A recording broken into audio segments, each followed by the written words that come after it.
Was Bob Rock good or bad for Metallica? Tough question.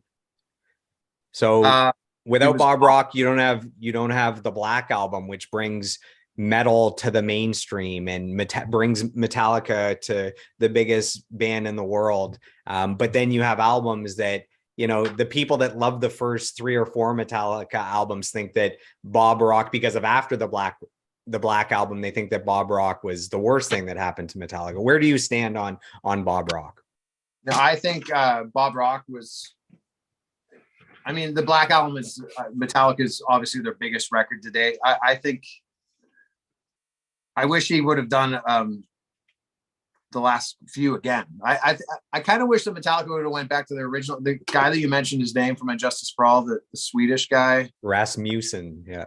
It would be cool to hear him and Bob Rock and Rick Rubin all together working That on would be cool. the next record. Yeah, I think Bob Rock, completely took Metallica into another level. I mean, that album sounds so fucking incredible. Every Dude, song, Sad But True, the drums on Sad But True are such monster. Yeah. ridiculous. It's ridiculous.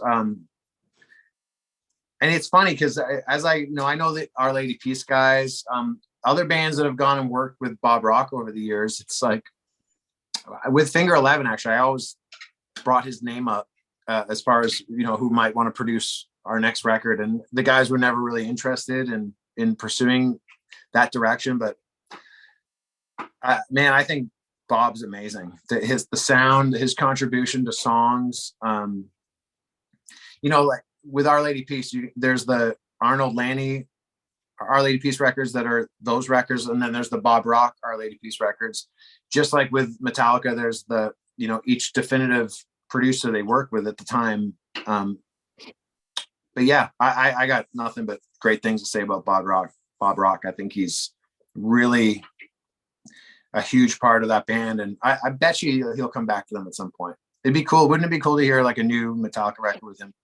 Yeah, absolutely. And what's amazing about Bob Rock and his confidence in what he does as a producer, so when Metallica was at the peak, well, before the Black Album, when they were at the peak of Injustice for All, they had sold millions of albums, they're selling out arenas. Bob Rock goes up to them and says, "Hey, despite all that success, I still don't think you've captured the essence of Metallica on record yet." And they had already done some of the greatest albums of all time with Master of Puppets and, Ride the Lightning and Kill 'Em All and all that. So that's what they said that's what he said to Metallica. And at first they were taken aback, like, who's this guy? Like, how dare he? And eventually they came around to it thinking like, we need to put our egos aside and maybe he is right. And that's what led to them working with him on the Black Album. So it's wild to think he went up to Metallica and said that. So yeah, to have the balls that's what makes a great producer, to go up to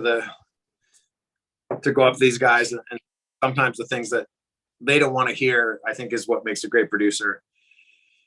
And still, man, that album sonically sounds so fucking badass, And I know that Load and Reload were done with him as well. And I don't know if I've ever actually listened through those full records, but songs like Of Wolf and Man and what Into the Never, is it called? Into the Never, I think. There's so many songs on the Black Album that you kind of forget about that are. Wolf and Man really stands out to me. It's such badass songs, man. That thing is there was Nothing Else Matters, Enter Sandman, The Unforgiven, Wherever I May Roam. Like, there was 5 massive hit singles.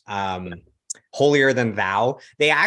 Holier Than Thou was actually supposed to be the first single, not Enter Sandman. And because they wanted to keep that like super heavy thrash metal going, and then someone knew that the actual mainstream breakthrough would be Enter Sandman. So they, with the ego and not wanting to the sellout or whatever, they were against it, and they ended up going with Enter Sandman. And to this day, the Black Album is the best-selling album in U.S. history on SoundScan. So since SoundScan started in 1991, no album has sold more in the U.S. than the Black Album, even up to today. That's how big that album was.